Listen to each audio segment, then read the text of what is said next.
حضرت ابو ہریرہ رضی اللہ تعالی عنہ سے روایت ہے کہ رسول پاک صلی اللہ علیہ وسلم نے فرمایا، مجھ سے دین کے بارے میں پوچھ لو۔ صحابہ کرام رضی اللہ تعالی عنہ آپ صلی اللہ علیہ وسلم سے اتنے مرحوب ہوئے کہ سوال نہ کر سکے۔ تب ایک آدمی آیا اور اس نے آپ صلی اللہ علیہ وسلم دونوں گھٹنوں کے قریب بیٹھ گیا، پھر کہنے لگا، اے اللہ کے رسول، اسلام کیا ہے؟ آپ نے فرمایا، تم اللہ تعالیٰ کے ساتھ کسی کو شریک نہ ٹھہراؤ، نماز کا اہتمام کرو، زکوٰۃ ادا کرو اور رمضان کے روزے رکھو۔ اس نے کہا، آپ نے سچ فرمایا۔ پھر پوچھا، اے اللہ کے رسول، ایمان کیا ہے؟ آپ نے فرمایا، یہ کہ تم اللہ، اس کے فرشتوں، اس کی کتاب، قیامت کے روز اس سے ملاقات اور اس کے رسولوں پر ایمان لاؤ، مرنے کے بعد اٹھنے پر ایمان لاؤ اور ہر عمر کی تقدیر پر ایمان لاؤ۔ اس نے کہا، آپ نے درست فرمایا۔ پھر کہنے لگا، اے اللہ کے رسول، احسان کیا ہے؟ آپ نے فرمایا، تم اللہ تعالیٰ سے اس طرح ڈرو گویا تم اسے دیکھ رہے ہو، پھر اگر تم اسے دیکھ نہیں رہے تو وہ یقیناً تمہیں دیکھ رہا ہے۔ اس نے کہا، آپ نے صحیح فرمایا۔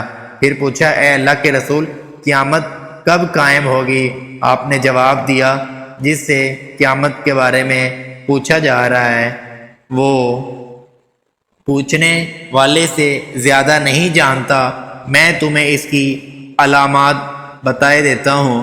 جب دیکھو کہ عورت اپنے آقا کو جنم دیتی ہے تو یہ اس کی نشانیوں میں سے ہے، اور جب دیکھو کہ ننگے پاؤں اور ننگے بدن والے گونگے اور بہرے زمین کے بادشاہ ہیں تو یہ اس کی علامت میں سے ایک ہے، اور جب دیکھو کہ بھیڑ بکریوں کے چرواہے اونچی سے اونچی عمارات بنانے میں باہم مقابلہ کر رہے ہیں تو یہ بھی اس کی نشانیوں میں سے ہے۔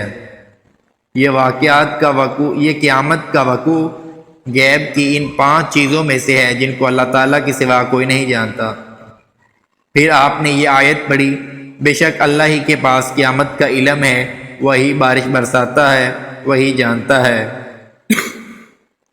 کہ ارحام ماؤں کے پیٹوں میں کیا ہے، اور کوئی شخص نہیں جانتا کہ وہ آنے والے کل میں کیا کرے گا، کوئی نہیں جانتا۔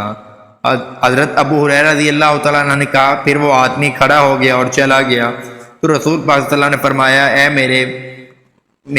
اسے میرے پاس واپس لاؤ۔ اسے تلاش کیا تو وہ انہیں صحابہ کرام کو نہ ملا تو رسول پاک صلی اللہ علیہ وسلم نے فرمایا، یہ جبرائیل تھا، انہوں نے چاہا کہ تم پوچھ رہے ہو تو تم دین سیکھ لو، انہوں نے آ کر تمہاری طرف سے سوال کیا۔